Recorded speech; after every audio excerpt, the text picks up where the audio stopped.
William Hill Vegas sponsors Joshua vs. White on Sky Sports Box Office. Radio Rahim with the victorious Anthony Joshua. So many questions were answered tonight. You're a young fighter. You say that yourself on the come up. Yeah. There was more tests for you mentally than even what took place in the battle itself. After the first round, there's melee. Everyone enters the ring. That can throw you off mentally. How did you handle that interruption? It's really interesting, you know. There was a lot at stake, and I think that's what drew that out of us. It wasn't so much about the British title. That was a bonus of the fight. But I expected things like this because I know the character of my opponent. So stuff like that really just brought me back to the character I was dealing with. And we got back to the corners. The security done a great job of keeping the fight alive. And then that was it. We just come out and carried on boxing, and that's all it was. So it was a bit of commotion, but I know who I'm dealing with when I'm fighting certain opponents, and I expect that from him.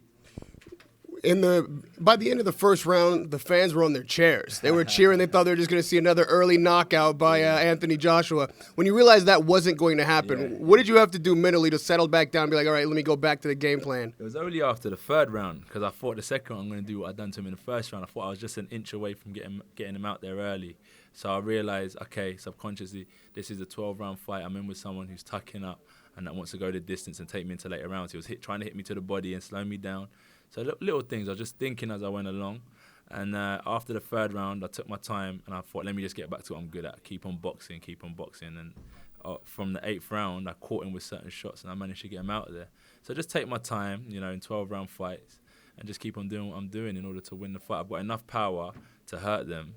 So why rush? Just keep on doing what I'm doing and my opportunity will come.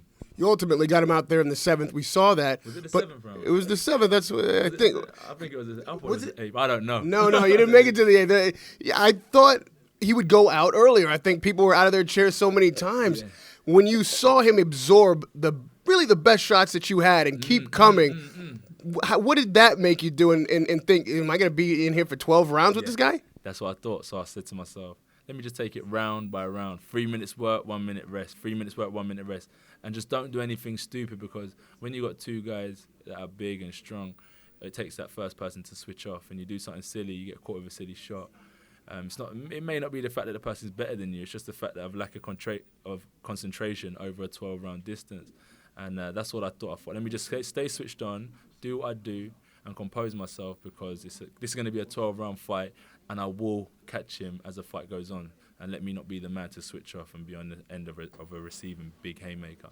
You know, to fight you for 7 rounds the way he did, you got to do more than just absorb heavy shots. That means he did things in there that he did well. Yeah. What do you think he did well in there, and did anything give you trouble? He was relaxed. There are certain things he was relaxed, which he'd been working on. So what happens when you're relaxed? You just keep on popping shots. I was waiting to counter him, and he was countering as well, which he done well. And that was it. He was just throwing shots to the body and over the top. And as I said, he was just doing well at, tensing up and covering up every time I threw a big shot. And that was all. And then as soon as he switched off for 1 minute, I managed to land my haymaker, and that was a good night.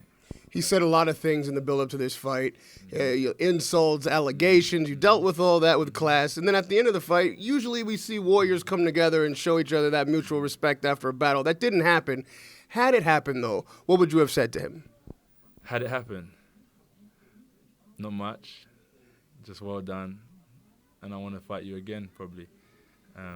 That's all, not much. I just think he gave me what I needed. I said he'll probably be the man to take me past 3 rounds. I said if there's anything he can do, he'll probably take me past 3 rounds. So that's what I need. So I'll tell you that you're a good fighter for me right now. So well done.